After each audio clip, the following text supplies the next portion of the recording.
Olivia, that's all you get. You owe me $700 for the dumplings at Karen's birthday celebration, a gathering I had never been invited to before. That's what Lily told me. In front of me, there was just a single dumpling, as if feeding a pet. Lily said with a laugh, "Here you go, Karen." The elementary schooler seemed to be in on the joke too, laughing at me.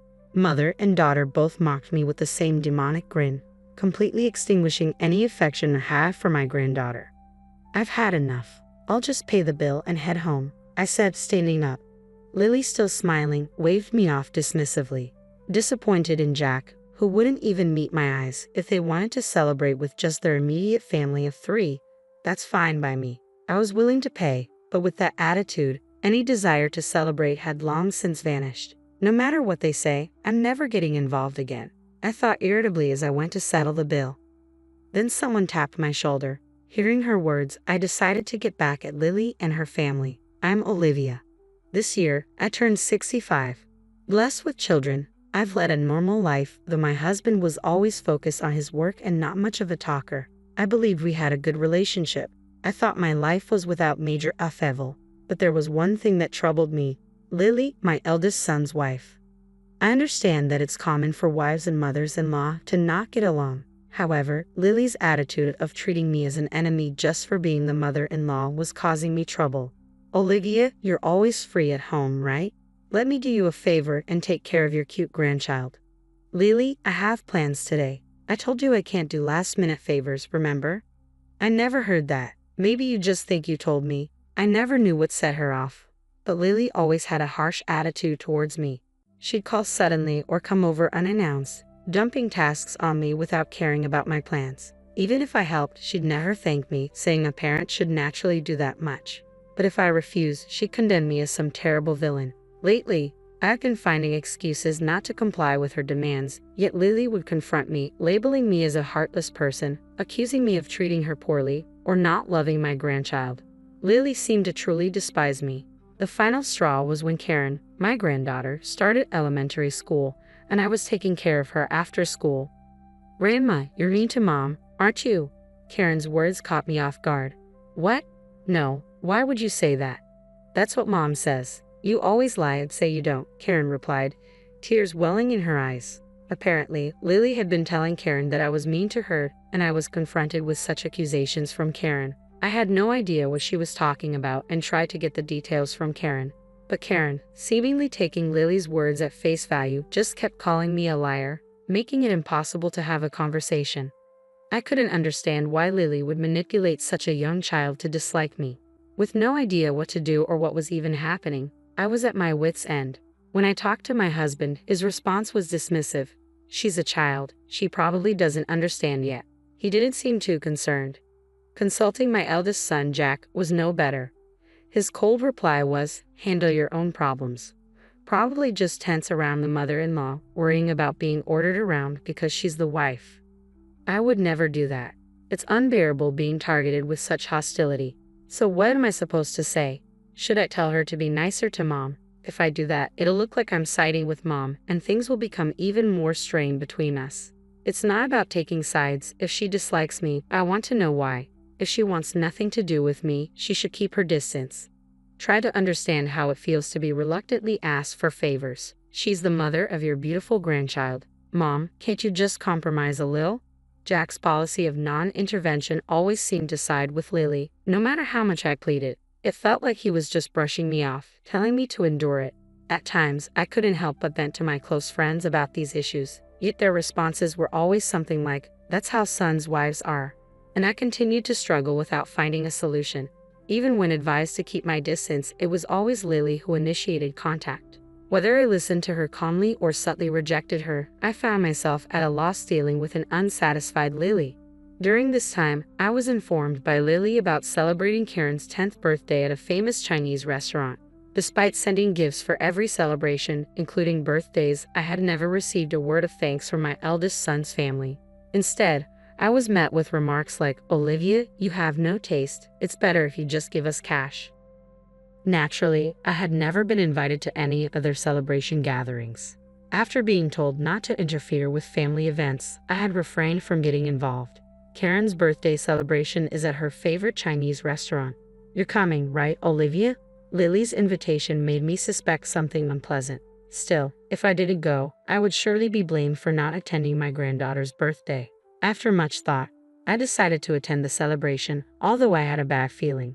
Part of me hoped that maybe they were trying to mend our relationship. If my suspicions turned out to be true, I would stop involving myself with them. With that thought, I went to the Chinese restaurant on the appointed day. But as expected, my faint hope was immediately betrayed. Lily and her family, waiting for me, looked at me and sneered with malice. Look, there's shark fin soup, Karen's favorite. Since Grandma is paying today, let's eat a lot, Karen exclaimed with excitement. When I expressed my surprise, Lily burst out laughing as if greatly enjoying herself. Initially, I had thought it wouldn't be a problem to pay for the meal, considering it was to celebrate Karen's 10th birthday. However, Lily's declaration, as if it was a given, even before I'd offered, took me by surprise. You're not planning to eat without paying, are you, Olivia? How brazen, Lily remarked. I never had such intention, but Lily could have at least mentioned the cost beforehand. What? I told you in advance. Don't blame others for your forgetfulness. It's true what they say about memory loss in old age, Lily retorted with sarcasm, making me realize that what I had hoped for was never going to happen. I decided to eat quickly and leave. As I was about to enjoy the delicious-looking dishes laid out before me, something happened. Hey, what do you think you're doing? Lily snapped as I reached for one of the expensive-looking dishes. She slapped my hand away, her gesture akin to scolding a child for a mistake. Sweating with uncertainty, I wondered if I had done something rude, but seeing me flustered, Lily laughed mockingly and said something outrageous. Today, Olivia, you're just the wallet, so no eating, Lily declared. What, Olivia? Did you really think you were invited for Karen's celebration? It's obvious you're here to pay the bill. That's right, pay up. Be grateful we even let you sit at the table. Don't even think about touching the food, Karen joined in, insulting me. Seeing this, Jack turned his face away from me and said nothing, in a situation with no allies. My heart felt like it was being squeezed. I sighed, unable to find a solution to the relentless harassment. Feeling sick, I even started to think about just going home. Then, as if struck by an idea, Lily dropped a single dumpling onto my empty plate. Well, can't be helped, I guess. You can eat that much, Mom, she remarked, tauntingly. A single dumpling? Olivia, that's all for you. You owe $700 for that dumpling, Grandma, Lily continued, her tone laced with sarcasm. That's so lame, even Karen, a grade schooler, joined in, laughing at me. Their demonic smiles, mother and daughter alike, mocking me, extinguished any affection I had left for my granddaughter. This was the moment I decided to cut ties completely. I didn't feel like celebrating her birthday anymore, but as a severance, it was a small price to pay. I've had enough. I'll pay the bill and leave first, I declared. What? You're leaving already? Thanks for the meal. Please just leave me alone from now on, Lily responded dismissively. I was disappointed in Jack, who wouldn't even make eye contact until the end. No matter what was said, Jack wouldn't reprimand Lily or even Karen. Trying to contain my intense anger, I went to pay the bill. As I approached the cash register, the flustered owner appeared. Dear customer, I'm sorry, but the course meal is still ongoing. Could you please wait a little longer? I'm sorry, but I need to leave now. Can I just pay the bill first? I replied, feeling impatient. Didn't you like the food? The owner asked, puzzled. The dumpling was delicious. Just the dumpling.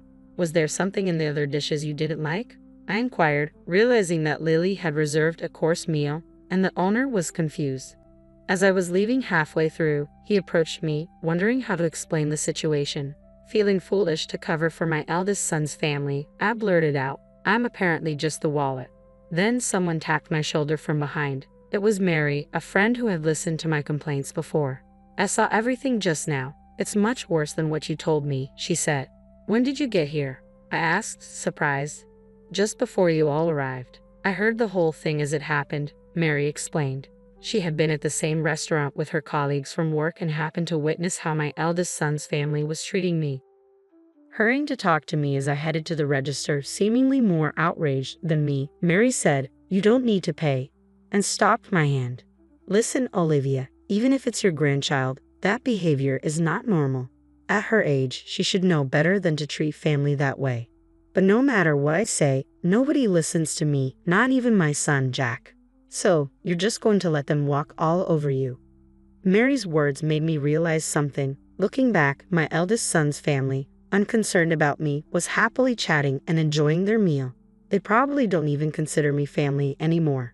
Jack glanced at me for a moment but quickly averted his eyes as soon as we made eye contact.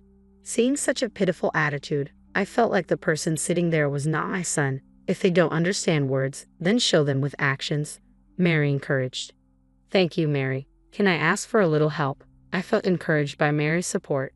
The owner, sensing the uneasy situation, nodded at me as if to say he was on my side. I'm sorry, but I only ate one dumpling, I explained.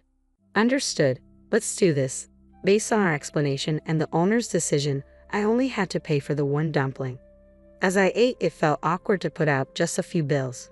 But the owner smiled, processed the payment, and handed me the receipt. The rest of the bill will be paid by those who ate. No worries. Thank you very much, he reassured me. In a situation with no allies, I found unexpected salvation in the kind restaurant owner and my friend. Internally, I felt that this alone was a good enough punishment for them. But after receiving advice from Mary, I wasn't planning to let their divine retribution end there. I'm sorry and thank you so much for today. I expressed my gratitude to Mary. It's all right. From now on, if they treat you badly, speak up firmly, okay? Mary advised. Yes, thank you. Actually, I have another favor to ask, if that's okay, I added before watching her return to the restaurant. Then, I headed home, ready to deliver a final blow to my eldest son's family. The next day, when my doorbell rang, I was sure it was Lily. I had anticipated that she would come to complain about the payment from yesterday. Sure enough, the monitor showed Lily glaring at the camera with a furious expression, and I went to the door. What do you mean, Olivia, not paying for yesterday's food and drinks? What kind of reasoning is that? Lily demanded angrily. Food and drinks? What are you talking about? Don't play dumb, I replied, puzzled. It's about Karen's birthday party yesterday, Lily clarified, her irritation evident. That's right, you should at least pay up. Karen, who came with Lily, was also glaring at me. As the restaurant owner had said, my son's family had to pay for themselves and were in a panic. They hadn't brought their wallets, expecting me to pay. Jack had to run to an ATM at a grocery store, and they were quite embarrassed. Karen, showing her anger, furrowed her brow and yelled at me, her expression hardly one you'd direct at a family member. I sighed lightly before facing Lily to talk. I'd only ate one dumpling yesterday, so I only pay for what I ate. The dumpling cost $700, remember? Oh, maybe you didn't hear it because of your age, I remarked, feeling the weight of their rude attitudes. With such disrespectful behavior from both a wife and granddaughter, I didn't feel like paying anymore. As I retorted, they became even more heated and started verbally abusing me. What kind of attitude is that? Just because you're Karen's grandmother, you think you can do anything you want. I don't want a grandma like you. Don't act so high and mighty, Lily accused, pointing fingers at me as if I were some kind of villain. Karen, too, acted as though she was a hero, delivering justice to evil. Was there really a reason I had to be yelled at like this? I couldn't help but ask out loud, and an astonishing response came back. Hey, why do I have to be treated like this? What could you like about me? What have I done? I questioned, confused by their hostility.